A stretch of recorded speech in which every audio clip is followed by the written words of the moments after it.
자, 우리가 지난 시간에는 무엇을 살펴봤죠? 가짜 구원의 확신을 가진 자들이 어떤 특징을 가지고 있는지 살펴봤습니다.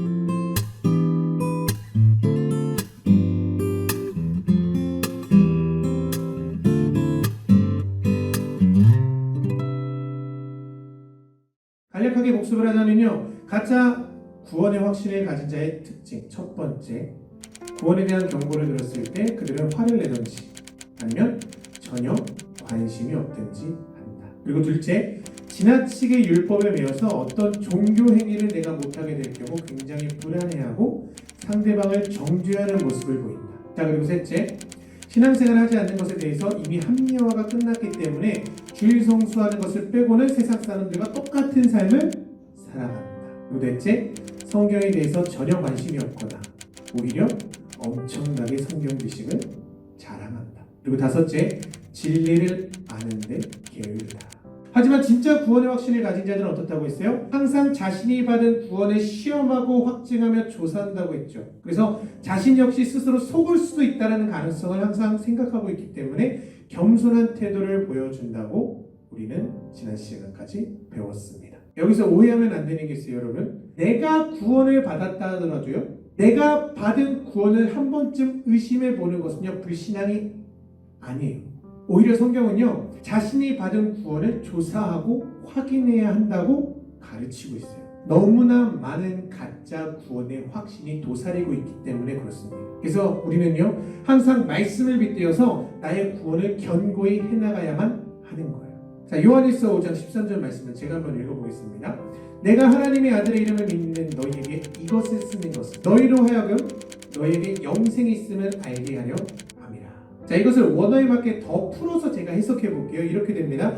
내가 하나님의 아들의 이름을 믿는 너희에게 이것을 쓴 것은 너희로 하여금 너희에게 영생이 있음을 알게 하고, 더 나아가 너희가 하나님의 아들의 이름을 믿고 확신하게 하기 위해서이다.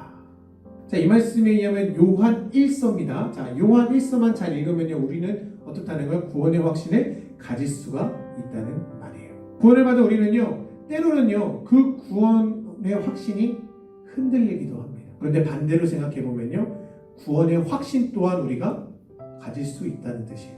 그래서 베드로가 우리에게 이렇게 가르쳐 줍니다. 베드로후서 1장 10절 말씀을 제가 한번 읽어볼게요. 그러므로 형제들아, 더욱 힘써 너희 부르심과 택하심을 굳게 하라. 너희가 이것을 행한즉 언제든 실족하지 아니하리라. 자, 그렇다면 이제 본론이죠. 우리가 절대로 흔들리지 않는 구원의 확신을 얻기 위해서는 무엇을 우리의 구원의 근거로 삼아야 될까요? 자, 첫 번째, 자, 우리의 구원의 확신은요, 하나님의 성품에 대해서 올바르게 인식하는 것부터 시작합니다. 우리가 믿는 하나님은 성경이 어떻게 되어 있는 줄 아십니까? 신실하고 되어 있습니다. 그래서 하나님이 하신 일이 무엇인지 우리가 성경 말씀을 통해서 정확하게 알고, 그 하나님이 약속하신 바가 그대로 정확하게 이루어질 것이라는 것을 우리가 깨달을 수만 있다면 우리는 구원의 확신이 흔들리지 않거든요. 천국문 앞에 섰을 때 하나님이 우리에게 내가 너에게 천국문을 열어야 하는 이유가 무엇이냐 이렇게 물으실 때 우리의 대답이 내가 이렇게 시작하면 안 돼요. 내가 이렇게 시작했기 때문에, 내가 이런 걸 했기 때문에, 내가 이렇게 해냈기 때문에 구원받아 마땅합니다, 이런 식으로 대답하면요, 그 사람은 망합니다. 지옥 가요. 디모데후서 1장 12절 말씀을 제가 우리말 성경으로 한번 읽어드릴게요. 그러므로 나는 이런 고난을 당하면서도 부끄러워하지 않습니다. 나는 내가 믿는 분을 잘 알고 있고 또 내가 맡은 것을 그분이 그날까지 지켜주실 수 있음을 확신합니다. 자, 바울의 고백이죠. 자신만의 구원의 확신의 근거가 있었어요. 바울은요, 하나님이 선하신 것을 잘 알고 있었어요. 그리고 그분이 자기를 끝까지 지켜줄 것이라는 것도 알고 있었어요. 그래서 바울은요, 자기 자신에게서 나온 행위로 근거를 삼았던 것이 아니었습니다. 자, 이런 거요. 나를 거듭나게 하시고 나를 이방인의 사도로 부르셨고 이방인들에게 보내신 그 하나님, 내가 경험한 그 하나님, 지금까지 나에게 신실하게 역사하신 하나님, 그 하나님만을 근거로 바울은 자신의 구원을 확신했다는 거예요. 말씀에서 말하고 있는, 여러분들이 가지고 있는 성경에서 말하고 있는 그 하나님이 동일하게 나의 삶에 그대로 역사하고 계시구나, 이것이 되어야만 비로소 우리의 구원은 흔들리지 않습니다. 여러분, 우리는 성경 말씀을 통해서요, 하나님이 얼마나 긍휼이 많으신 분인지, 그리고 그분이 얼마나 사랑이 많으신 분이며 또 얼마나 용서가 풍성하신 분인지를 다 알 수 있어요. 그래서 성경은 뭐라고 말합니까? 영생이 뭐라고 말해요? 곧 유일하신 참 하나님과 그가 보내신 자 예수 그리스도를 아는 것, 그것이 영생이다 말하는 거예요. 성경에 기록된 그 하나님, 성경이 약속한 대로 그대로 나의 삶에도 똑같이 역사하시는구나. 이것이 된다면 우리는 흔들리지 않는 구원의 확신을 가질 수가 있습니다. 다시 말해서요, 여러분 쉽게 말씀드릴게요. 말씀을 읽고요, 말씀을 제대로 연구하지 않으면요, 예수님의 성품을 알 길이 없잖아요. 그죠? 예수님의 성품을 모르니까 기도합니까? 기도 안 하게 돼요. 기도하지 않으니까 어떻게 됩니까? 그 하나님이 나의 삶에 역사하는 것을 경험할 길도 없게 되는 거예요. 말씀과 기도, 이 둘이 없으면 우리가 받은 구원 자체가 흔들리기 때문에 그렇게나 강조해도 부족합니다. 여러분들이 말씀을 붙들고 기도하기 시작하면요, 하나님이 역사하십니다. 그 역사하심을 경험한 자가 하나님의 신실하심을 깨닫게 돼요. 그리고 지금 당장 나에게 신실하게 역사하신 그 하나님을 경험한 자가 성경에 말씀한 본인 하나님께서 약속하신 그 약속이 앞으로도 그대로 이루어지겠구나라는 확신까지 듭니다. 그래서 그분이 나를 구원의 날까지, 마지막 날까지 끝까지 책임지고 인도하실 거라는 확신까지 가야 돼요. 그게 우리가 첫 번째 구원의 근거로 삼아야 되는 겁니다. 자, 두 번째, 우리가 구원의 확신을 삼아야 할 것은요, 하나님이 이 땅 위에서 행하신 절대 불변한 사역의 결과, 즉 십자가를 제대로 알고 그 십자가를 붙잡는 데 있습니다. 자, 디모데전서 1장 15절 말씀을 제가 한번 읽어볼게요. 빛보다 모든 사람이 받을 만한 임한요, 그리스도 예수께서 죄인을 구원하시려고 세상에 임하셨다 하였도다. 자, 성경은 예수 그리스도가 죄인을 구원하기 위해서 이 땅에 오셨고요, 하나님의 뜻대로 십자가에서 돌아가셨으며 사흘 만에 부활하시고 다시 하늘로 올라가셨다는 역사적 사실을 기록하고 있습니다. 이 모든 기록은요, 설화가 아니에요. 단군 신화도 아닙니다. 실제로 기록된 역사입니다. 그래서 우리의 구원은요, 누가 비방하고요, 누가 유언비어를 퍼뜨려도요, 아무리 거짓말이라고, 성경이 거짓말이라고 외쳐도요, 절대로 흔들리지 않습니다. 왜냐? 2000년 전에 실제로 골고다 언덕에서 십자가가 섰기 때문이에요. 그래서 우리는 이 십자가 사건을 근거로 우리의 구원을 확신할 수 있습니다. 여러분 명심하세요. 인간은 얼마나 어리석은지 아십니까? 항상 자신의 경험과 감정을 자신의 구원의 근거로 삼아요. 경험과 감정은요, 있다가도 없는 겁니다. 모래 위에 짓는 집과 같습니다.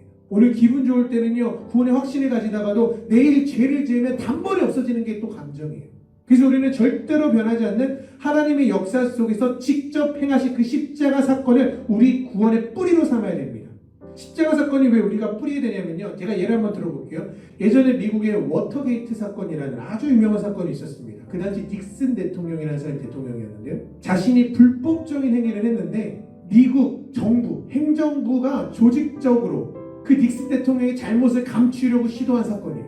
정부가 그 대통령의 잘못을 감추려고 시도했던 사건입니다. 그래서 그 닉슨의 사건을 조작하기 위해서 수많은 머리 좋은 변호사들과 보좌관들이 머리를 맞대고 궁리해가지고 그 잘못을 덮으려고 했어요. 그런데 불과 18일 만에 몽땅 다 진실이 드러납니다. 그래서 그에 관련된 모든 일이 다 감옥에 가는데요, 이때 이 잘못을 덮으려 했던 모든 유능한 사람들 중에 대장이 찰스 콜슨이라는 사람이었어요. 그 사람도 감옥에 갔는데요, 그자가 감옥에서 예수님을 영접하게 된 거예요. 그래서 책을 하나 쓰게 됐는데 그 책에 예수님의 십자가 사건에 대해서 이렇게 기록되어 있습니다. 그대로 한번 읽어볼게요.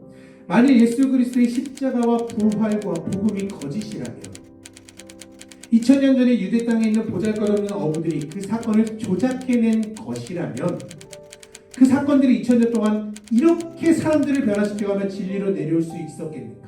만일 그 사건들이 모두 거짓이었다면 지금의 나처럼 엄청난 이권이 달려있는 것도 아니었고, 심지어 그 사건을 들먹이는 것만으로도 목숨을 잃을 수 있었던 그 시대에 그들이 그 거짓된 사실들을 진리로 우겨댈 이유가 무엇인가?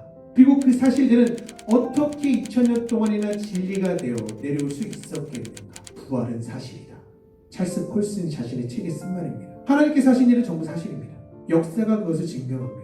그래서 지금까지 그 사실을 부정할 수 있는 사람이 단 한 명도 나타나지 않았던 거예요. 그런데 이 역사적 사실을 제대로 아는 것이 왜 중요하냐? 자, 여러분 한국인이라면 이순신에 대해서 다 압니다. 그죠? 그런데 여러분 이순신의 역사를 잘 알고 마음속 깊이 존경한다 우리에게 무슨 유익한 게 있나요? 우리가 이순신에게 아무리 제사를 드린다 해도요, 그가 우리에게 해줄 수 있는 일은 아무것도 없어요.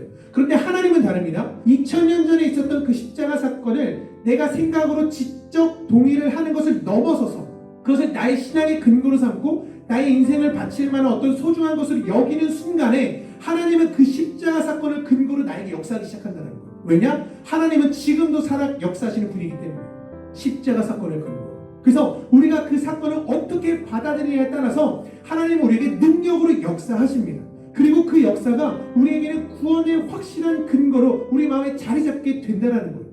단순히 내가 그 역사적 사실에 동의해 이런 지적 동의로 이루어지는 구원이 아니라 내 인생을 그 십자가에 바치리라 결단한 순간 하나님이 역사하기 때문에 우리의 구원이 이루어진다는 거예요. 자, 정리해 볼게요. 우리가 어떻게 구원을 확신할 수 있을까요? 첫째, 하나님은 사랑과 온유와 긍휼과 오래 참으심과 용서하심과 자비하심과 공의의 하나님이심을 말씀을 통해서 바로 우리가 아는 겁니다. 첫 번째 단계예요. 그리고 둘째, 그러한 성품을 가지고 계신 하나님께서 성도들을 구원하시기 위해서 인간 역사 속에 행하신 일이 무엇인지 바로 아는 거예요. 바로 십자가 사건을 말하는 겁니다. 그리고 이 모든 것에 우리가 우리의 인생을 맡기고 있는지 살펴봐야 됩니다. 쉽게 말할게요. 십자가에 의해서 죽으신 예수님의 그 죽음이 나를 위한 죽음이라는 것이 믿어지느냐, 이게 중요해요. 이게 믿어진다. 그리고 그 십자가에 내 모든 걸 투자할 수 있다. 그 십자가에 내 인생을 내던질 수 있다. 내 인생을 올인할 수 있다. 그러면 하나님은 능력으로 우리 삶에 역사하시기 시작합니다. 그럼 우리는 하나님을 경험하게 돼요. 이런 하나님의 역사가 우리 삶 안에 나타나면 나타날수록 점점 우리의 구원의 확신은 더욱더 견고해집니다. 그래서 오늘 나에게 역사하시는 그 하나님을 겪으면 겪을수록 어떻게 될까요? 성경에서 말하는 모든 약속들이 믿어지기 시작하는 거예요. 오늘 나에게 역사한 그 신실하신 그 하나님이 말씀에 약속한 것들을 그대로 이루어 주실 것이라는 믿음이 내 안에서 점점 생겨나기 시작하는 거예요. 그리고 동시에 그 신실하신 하나님이 자신이 시작한 그 구원을 우리 마음속에 마지막 날까지 직접 책임지시고 이루어 주시겠구나, 이 마음까지도 가질 수 있게 되는 거예요. 우리가 구원의 근거로 삼는 모든 것이 전부 다 하나님으로부터 시작했고요, 하나님으로 끝나야 되는 거예요. 여기에 내가가 존재하지 않습니다. 그리고 지금까지 제가 말했던 이 모든 과정 가운데 내가 지금 현재 서 있다? 그러면 그분은 구원받으신 분이 맞아요. 그런데 오늘 말씀을 듣고도 이게 뭐지, 뭔 소리지? 아리까리한 분들은요, 다시금 자신이 받은 구원을 점검해 보시길 소망합니다. 그런데 제가 지금 여러분들에게 말한 이 모든 내용이 어디 들어있을까요? 우리가 여러분들이 보는 성경이 다 들어있는 거예요. 하나님이 어떤 성품을 가지고 있는지, 그리고 하나님께서 예수님을 통해서 우리에게 어떤 일을 행하셨는지, 그리고 그분이 인간의 역사에 어떻게 섭리하고 계신지, 그리고 그분이 우리에게 어떤 약속을 행하셨는지, 이 모든 것이 전부 성경에 기록되어 있다는 거예요. 그렇기 때문에 구원의 확신을 가진 자는요, 더욱 성경 말씀을 궁금해할 수밖에 없습니다. 오직 성경만이 내가 받은 구원에 대해서 심도 있게 다루고 있기 때문이에요. 그래서 더욱더 진리가 기록된 성경에 대해서 진지한 관심을 가질 수밖에 없다라는 거예요. 구원을 받은 자라면.